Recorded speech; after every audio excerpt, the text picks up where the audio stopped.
Kebocoran misterius pipa gas Rusia ke Eropa membuat khawatir. Ya, menyusul laporan kebocoran besar di dekat Nord Stream, dua pipa utama yang menghubungkan gas alam dari Rusia ke Eropa, seismolog juga melaporkan aktivitas tidak biasa yang terjadi pada hari yang sama.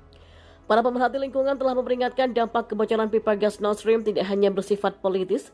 Di luar dampak geopolitik dari kebocoran ini, maka dampak pada ekosistem dan iklim bisa sangat berbahaya.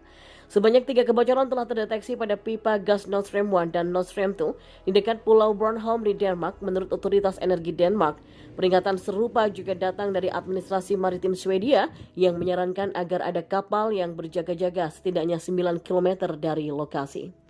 Masih berkaitan dengan kebocoran pipa gas ini, seismograf dari Bornholm mencatat adanya lonjakan getaran bumi pada hari Senin 26 September hari ketika jaringan pipa mengalami penurunan tekanan yang dramatis. Kami tidak bisa mengatakan apakah itu adalah gas yang mengalir keluar atau bukan, kata seorang jubir. Belum ada yang yakin siapa atau apa yang bertanggung jawab atas kebocoran tersebut.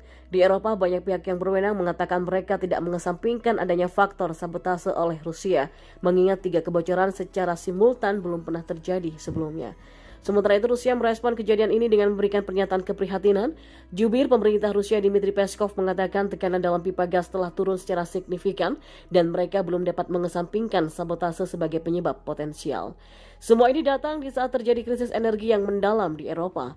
Eropa menuduh Rusia mempersenjatai pasokan energi sebagai tanggapan atas invasi mereka ke Ukraina. Sementara pemerintah Moskow menyalahkan sanksi Barat terkait gangguan dari pasokan ini. Selain dampak politik, kejadian ini juga akan memiliki dampak yang signifikan terhadap lingkungan. Pipa Nord Stream membocorkan gas alam yang terutama terdiri dari metana, gas rumah kaca yang kuat yang 25 kali kuat dari karbon dioksida dalam menyebabkan panas di atmosfer. Sebagian besar metana ini akan menggelembung ke permukaan laut dan masuki atmosfer bumi, di mana ia akan berkontribusi pada perubahan iklim yang lebih lanjut.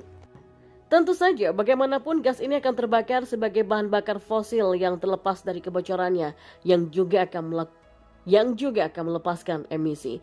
Ada juga dampak yang lebih cepat yang bisa terjadi pada kehidupan di Laut Baltik, seperti halnya tumpahan minyak. Kebocoran gas di lautan juga dapat menyebabkan terganggunya ekosistem. Sebagian besar gas alam akan larut di laut yang berpotensi mengubah air menjadi racun bagi ikan, kerang, dan juga biota laut lainnya.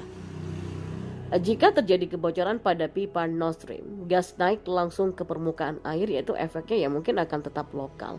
Di sana, bagaimanapun hewan menciptakan bahaya mati lemas. Ini berlaku khususnya untuk hewan yang tidak dapat melarikan diri dengan cepat, kata Nadja Zibart, ahli pelindungan laut dari Friends of the Earth Germany.